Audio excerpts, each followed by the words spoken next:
December 23 leader K കരുണാകരൻ്റെ ചരമവാർഷിക ദിനമാണ്. 2010 December 23 leader വിടവാങ്ങിയത്. Kerala രാഷ്ട്രീയത്തിൽ നേതാക്കന്മാരായിട്ട് ഒരുപാട് പേരുണ്ടായിരുന്നു. പക്ഷെ ലീഡർ എന്ന് വിളിക്കപ്പെട്ടിരുന്ന ഒരേ ഒരു ലീഡറെ ഉണ്ടായിരുന്നുള്ളൂ. അത് കോൺഗ്രസ് ലീഡറായിരുന്നു, കെ കരുണാകരനാണ്. അദ്ദേഹം ദീർഘകാലം കോൺഗ്രസിന്റെ പാർലമെന്ററി പാർട്ടി ലീഡറായിരുന്നു. അതുകൊണ്ടാണ് പുള്ളിയെ ലീഡർ എന്ന് വിളിച്ചത്. വിരോധികൾ, പ്രത്യേകിച്ച് കോൺഗ്രസിലെ എ ഗ്രൂപ്പുകാർ അദ്ദേഹത്തെ ഡീലർ എന്ന് വിളിച്ച് അവമാനിക്കാൻ ശ്രമിച്ചു. പക്ഷെ അതൊന്നും പുള്ളിക്ക് ഏശിയില്ല എന്നുള്ളതാണ് സത്യം. അദ്ദേഹം എല്ലാവിധ പ്രതിസന്ധികളെ ഒരു പുഞ്ചിരിയോടും കണ്ണിറുക്കലോടും കൂടി മറികടക്കി അദ്ദേഹത്തെ താഴ്ത്തി കെട്ടാൻ ശ്രമിച്ച എല്ലാവരുടെയും മുമ്പിൽ വിജയകൃഷ്ണുമായിട്ട് ഒരു ജേതാവായിട്ട് ജീവിപ്പിച്ചു. ലീഡറുടെ കുസൃതികൾ പറഞ്ഞാൽ തീരുകയില്ല, അത്ര അധികമുണ്ട്. എന്നാൽ ഒന്ന് രണ്ടെണ്ണം ഇപ്പോഴത്തെ പ്രത്യേക രാഷ്ട്രീയ സാഹചര്യത്തിൽ നിങ്ങളുമായിട്ട് പങ്കുവെക്കാൻ ഞാൻ വിചാരിക്കുക. ഇപ്പോൾ നമ്മുടെ പ്രത്യേകിച്ച് കൊച്ചി കോർപ്പറേഷനിലും മറ്റുമൊക്കെ നടക്കുന്നതെന്ന് വെച്ചാൽ സമുദായ സംഘടനകൾ കോൺഗ്രസ് നേതൃത്വത്തിന് മുമ്പിൽ വിരൽ ചൂണ്ടി ഞങ്ങൾക്ക് അത് വേണം, ഞങ്ങൾക്ക് ഇത് വേണം, ഞങ്ങൾക്ക് ഇത് കിട്ടിയേ തീരൂ എന്നൊക്കെ വാശി പിടിക്കുന്ന കാലമാണ്. അപ്പോൾ ലീഡറിൻ്റെ അടുത്ത് ഇതുപോലെ വാശി പിടിച്ച ആളുകളെ കിട്ടി അവരെയൊക്കെ മൂപ്പിലാൻ എങ്ങനെയാണ് ഒതുക്കിയത് എന്ന് പറയാനായിട്ട് ഞാൻ ഈ അവസരം വിനിയോഗിക്കാം. എനിക്ക് പെട്ടെന്ന് ഓർമ്മ വരുന്നത് 1984 അവസാനം നടന്ന ലോക്സഭാ തെരഞ്ഞെടുപ്പാണ്.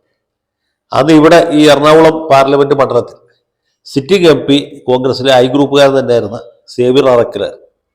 ബാരിസ്റ്റർ സേവ്യർ അറക്കൽ വളരെ നല്ലൊരു മനുഷ്യൻ, നല്ലൊരു സാമാജികനുമായിരുന്നു. പക്ഷേ എന്തോ കാരണത്താൽ കരുണാകരന് അദ്ദേഹത്തോടുള്ള താല്പര്യം നഷ്ടപ്പെടുകയും തൽസ്ഥാനത്തേക്ക് അദ്ദേഹം പ്രൊഫസർ KV തോമസിനെ വളർത്തിക്കൊണ്ടു വിളിച്ചു. ഇവിടെ സ്ഥാനാർത്ഥി നിർണയം നടക്കുന്ന സമയത്ത് KV തോമസാണ് സ്ഥാനാർത്ഥിയെന്ന് അറിഞ്ഞപ്പോൾ സേവ്യർ അറക്കൽ സ്വാഭാവികമായിട്ടും വളരെ അസ്വസ്ഥനായി. അതിനേക്കാളും അസ്വസ്ഥനായത് അന്നത്തെ വരാപ്പുഴ ആർച്ച് ബിഷപ്പ് മാർ ജോസഫ് കേളന്തറയാണ്. കേളന്തറ വളരെ പ്രതാപിയായിരുന്നു, ജനങ്ങളുടെ ഇടയിൽ വലിയ സ്വാധീനമുള്ള ആളുകൾ. അദ്ദേഹം കരുണാകരനോട് പറഞ്ഞു, ഈ അറക്കൽ സേവ്യറിനെ മാറ്റിയത് ശരിയായില്ല, അദ്ദേഹത്തിന് ഒരവസരം കൂടി കൊടുക്കും. കരുണാകരൻ പക്ഷേ ഗൗനിച്ചില്ല. കേളന്തറ ഇദ്ദേഹത്തിന്റെ എതിർപ്പ്, അദ്ദേഹത്തിന്റെ അമർഷം പരസ്യമായിട്ട് രേഖപ്പെടുത്തി. എന്നിട്ടും കരുണാകരൻ കുലുങ്ങിയില്ല.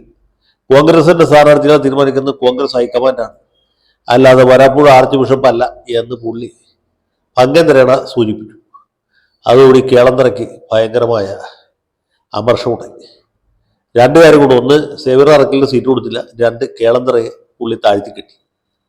അങ്ങനെ വരാപ്പുഴ അതിരൂപതയുടെ അനുഗ്രഹ ആശീസ്സോടുകൂടി ഇവിടെ ഈ എറണാകുളത്ത് ഖദർദാരിയായ ഒരു അഭിഭാഷകൻ, അദ്ദേഹത്തിന്റെ പേര് അഡ്വക്കേറ്റ് CV ആന്റണി എന്നായിരുന്നു. CV ആന്റണി ഇവിടെ സ്വതന്ത്ര സ്ഥാനാർത്ഥിയായിട്ട് മത്സരിച്ചു.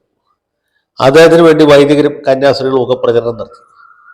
എറണാകുളത്തു നിന്നുള്ള ഇന്റലിജൻസ് റിപ്പോർട്ടും പത്രക്കാരുടെയൊക്കെ റിപ്പോർട്ടും എല്ലാവരും നൽകിയ സൂചനയും എറണാകുളത്ത് കോൺഗ്രസ് സ്ഥാനാർത്ഥി, കോൺഗ്രസിലെ ഐ ഗ്രൂപ്പ് സ്ഥാനാർത്ഥിയായിരുന്ന പ്രൊഫസർ KV തോമസ് തോറ്റുപോകും, തൽസ്ഥാനത്ത് കോൺഗ്രസ് എസിൽ നിന്നുള്ള AA കൊച്ചുണ്ണി മാസ്റ്റർ വിജയിക്കും എന്നാണ്. ഈ അഡ്വക്കേറ്റ് CV ആന്റണി കണ്ടമാൻ വോട്ട് പിടിക്കും എന്നൊരു വിചാരിച്ചു. പക്ഷെ വോട്ടെണ്ണി കഴിഞ്ഞപ്പോൾ എന്ത് സംഭവിച്ചു എന്ന് വെച്ചാൽ പ്രൊഫസർ KV തോമസ് ഏതാണ്ട് 50,000-ത്തിന് മേൽ ഭൂരിപക്ഷം നേടി വിജയിച്ചു. CV ആന്റണി എന്ന് പറഞ്ഞാൽ ഈ അതിരൂപത നിർത്തിയ സ്ഥാനാർത്ഥിക്ക് എന്ന് 10,000 വോട്ടേ ആകെ കിട്ടി. കൊച്ചുണ്ണി മാസ്റ്റർ വലിയ വിജയപ്രതീക്ഷ വെച്ച് പുലർത്തിയിരുന്നു. പക്ഷേ പുള്ളി വമ്പിച്ച പരാജയം ഏറ്റുവാങ്ങി കളമൊഴിഞ്ഞു. അത് പിന്നെ പുള്ളി ഒരു തെരഞ്ഞെടുപ്പിലും മത്സരിച്ചിട്ടില്ല എന്നാണ് എനിക്ക് തോന്നുന്നത്. ഇത് കഴിഞ്ഞ് പിന്നെ അധികം നാള് ആർച്ച് ബിഷപ്പ് കേളന്തറയും ജീവിച്ചില്ല. 1-2 കൊല്ലത്തിനകത്ത് അദ്ദേഹം ആത്മഹത്യയിലേക്ക് വേണ്ട അന്ത്യകൂതാശികളെല്ലാം കൈക്കൊണ്ട് കർത്താവിൽ നിദ്ര പ്രാപിക്കുകയാണ് ഉണ്ടായത്. അപ്പോൾ ഇതാണ് ഇദ്ദേഹം ലത്തീൻ കത്തോലിക്കരെ ഒതുക്കിയ വിധം. എന്ന് വെച്ചാൽ പുള്ളി ലത്തീൻ കത്തോലിക്കരെ മാത്രം ഒതുക്കുള്ളൂ എന്ന് വിചാരിക്കുന്നത്. അദ്ദേഹമാണ് അന്ന് സർവശക്തനായിരുന്ന NSS ജനറൽ സെക്രട്ടറി കിടങ്ങൂർ ഗോപാലകൃഷ്ണനുള്ള അദ്ദേഹത്തെ സിംഗപ്പൂർക്ക് ഹൈക്കമ്മീഷനായിട്ട് വിട്ടു. കിടങ്ങൂരിന് അദ്ദേഹം കൊടുത്തിരുന്നത് വാഗ്ദാനം കിടങ്ങൂർജിയെ ബ്രിട്ടനിലെ ഹൈക്കമ്മീഷനായിട്ടോ അല്ലെങ്കിൽ അമേരിക്കയിലെ അംബാസഡറായിട്ടോ അയക്കാം, ഒരു ഡിപ്ലോമാറ്റിക് എക്സ്പീരിയൻസിന് വേണ്ടി ആദ്യം സിംഗപ്പൂർക്ക് പോവുക എന്നാണ്. അങ്ങനെ കരുണാകരൻ്റെ വാക്ക് വിശ്വസിച്ച് സിംഗപ്പൂർക്ക് പോയ കിടങ്ങൂർജി സിംഗപ്പൂരും ഒന്നുമല്ലാതെ NSSനും ഒന്നുമല്ലാതെ അദ്ദേഹത്തിൻ്റെ രാഷ്ട്രീയ ജീവിതം തന്നെ അതുകൂടി അവസാനിച്ചു. ഇതുപോലെ തന്നെയാണ് പുള്ളി ഓരോ കാര്യത്തിലും ഓരോ കുസൃതികൾ ഒപ്പിച്ചുകൊണ്ടിരുന്നത്. ഈ 85-ലാണ് അഖിലേന്ത്യാ ലീഗ് പിരിച്ചുവിട്ട് അഖിലേന്ത്യാ ലീഗുകാരായിരുന്നു E.T. മുഹമ്മദ് ബഷീർ, നമ്മുടെ ബാബ ഹാജിയുമൊക്കെ മാതൃസംഘടനയ്ക്ക്, അതായത് യൂണിയൻ ലീഗിലേക്ക് തിരിച്ചുപോയി. അതോടുകൂടി ആ പാർട്ടിയുടെ അംഗസംഖ്യ 15-ൽ നിന്ന് 18-ആയിട്ടോ 19-ആയിട്ടൊക്കെ വർദ്ധിച്ചു. അവർക്ക് ഒരു മന്ത്രിസ്ഥാനത്തിന് കൂടി അർഹതയുണ്ട് എന്ന് അവർക്ക് തന്നെ തോന്നി. കാരണം 3 മന്ത്രി പോരാ, അവരുടെ അംഗബലം വെച്ച് നോക്കുമ്പോൾ 4 മന്ത്രിക്ക് സ്കോപ്പുണ്ട്.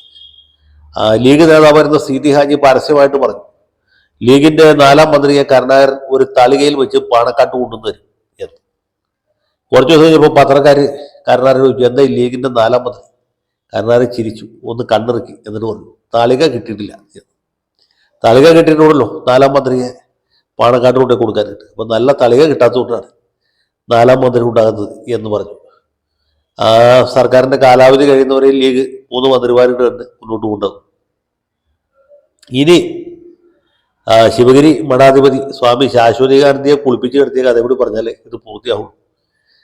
ശാശ്വതികാനന്ദ സ്വാമികൾ അങ്ങനെ ഇരിക്കുമ്പോൾ പുള്ളിക്ക് പെട്ടെന്ന് ഒരു ദിവസം തോന്നി, ശ്രീനാരായണ ഗുരുദേവന്റെ ജന്മദിനമായ ചതയ ദിനവും അതുപോലെ തന്നെ സമാധി ദിനമായ കന്നി 5-ഉം സംസ്ഥാനത്തെ അവധിയാണ്, അതുപോലെ കേന്ദ്രത്തിലും അവധിയായി കിട്ടണം എന്ന്. പുള്ളി ഉടനെ തന്നെ കരുണാകരനെ കണ്ടു പറഞ്ഞു, നമുക്കിത് കേന്ദ്ര അവധിയാക്കി കിട്ടും. കരുണാകരൻ പറഞ്ഞു, ഞാൻ വിചാരിച്ചാൽ നടക്കുന്ന കാര്യമില്ല, ഇന്ദിരാജിയെ കണ്ടു പറയണം. എന്നിട്ട് കരുണാകരൻ തന്നെ ഈ സ്വാമിമാരുമായിട്ട് ഡൽഹിയിൽ പോയി ഇന്ദിരാഗാന്ധിയെ കയറി കണ്ടപ്പോൾ ഇന്ദിരാജി പറഞ്ഞു, നടക്കില്ല.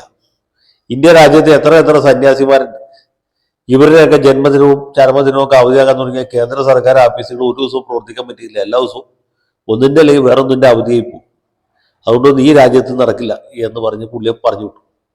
പുറത്തിറങ്ങി വന്നപ്പോൾ കരുണാകരനോട് പത്രക്കാർ ചോദിച്ചു, എന്തായി?